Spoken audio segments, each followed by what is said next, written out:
हाजिर देखकर की कुछ मुख्य खबरों के साथ आइए रुक करते हैं खबरों की ओर। इस बुलेटिन के प्रायोजक हैं आदर मसाले।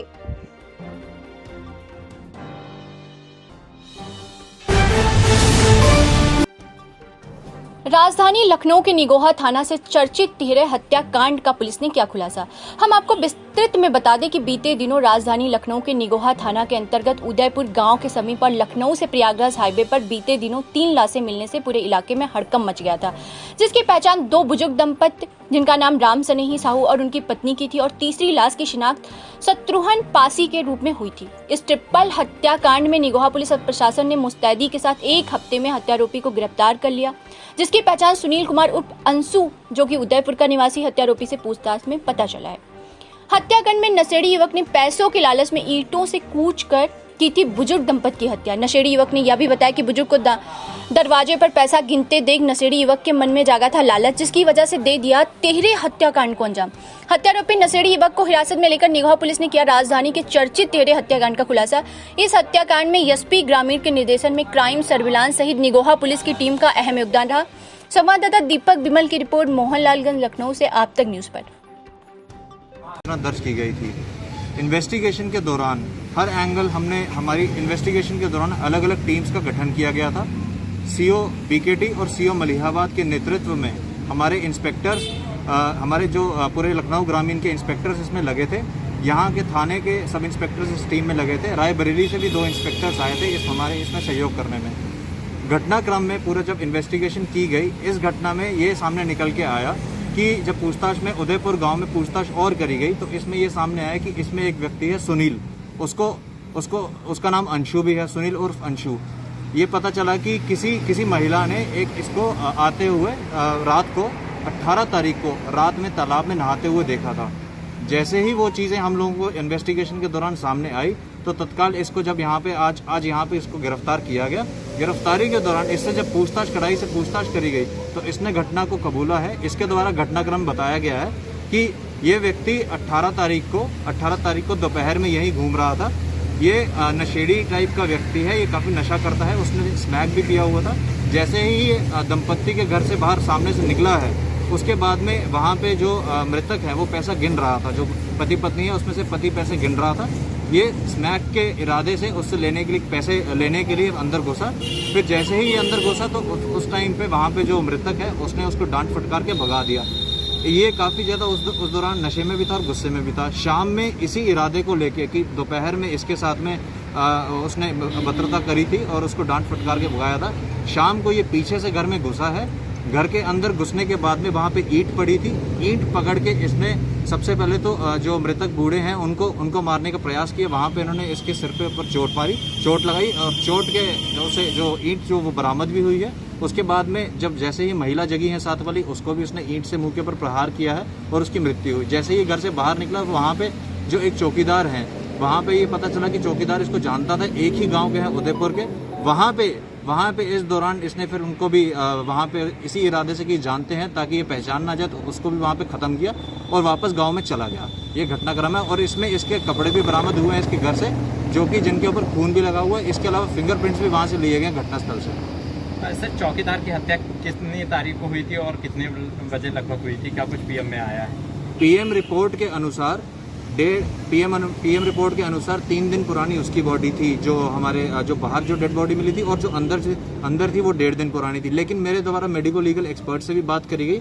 इस दौरान ये पाया गया जो बाहर बॉडी होती है उसकी रेट ऑफ डिकम्पोजिशन ज़्यादा होता है और जो अंदर होती है वो प्रिजर्व टाइप होती है।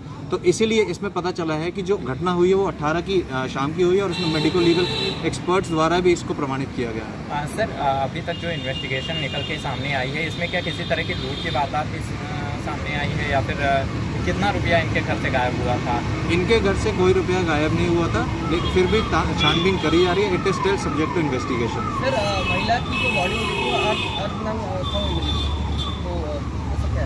ये क्योंकि रात में महिला सोती हैं, इनकी बेटी द्वारा भी ये प्रमाणित किया गया था कि रात में ये क्योंकि गर्मी के दिन है उस दौरान ये जो महिला है उनके द्वारा ऐसी इसी प्रकार से घर पे सोया जाता है। तो सर, पूरी घटना अकेले इसने की?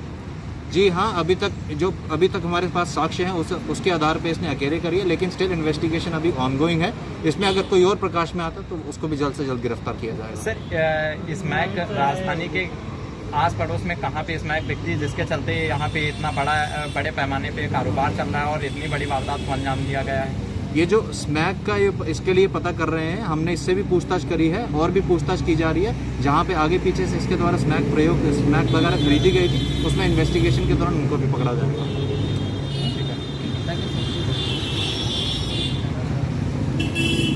उसकी फाइट करनी है किसकी?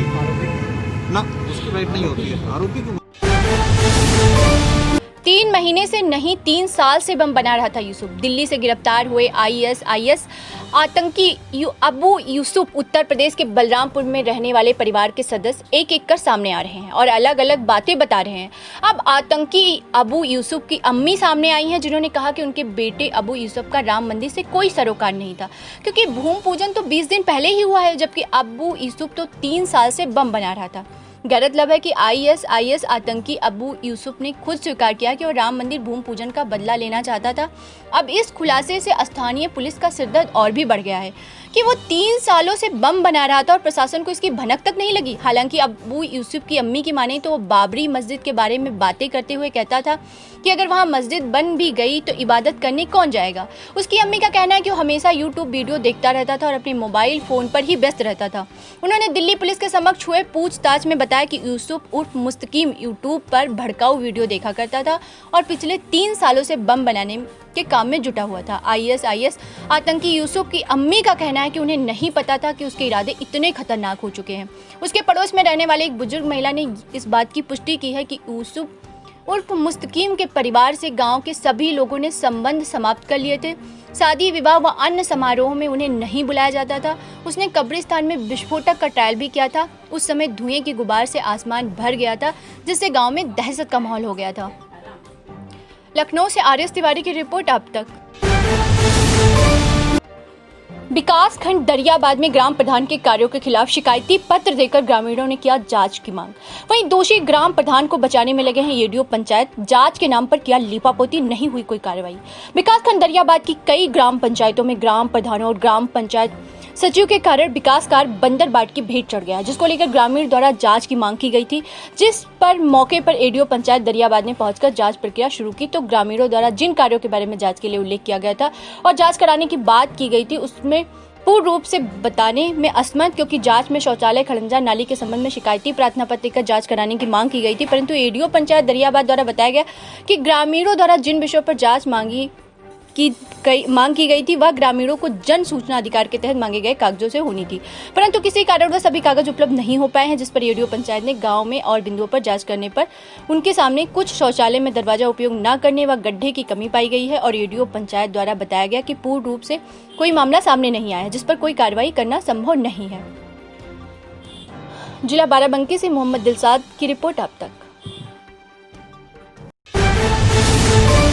खबरों का सिलसिला यूं ही जारी रहेगा मेरी यानी तृप्ति के साथ। कल फिर हाजिर होंगे कुछ बड़ी खबरों के साथ। अब तक को समय देने के लिए धन्यवाद।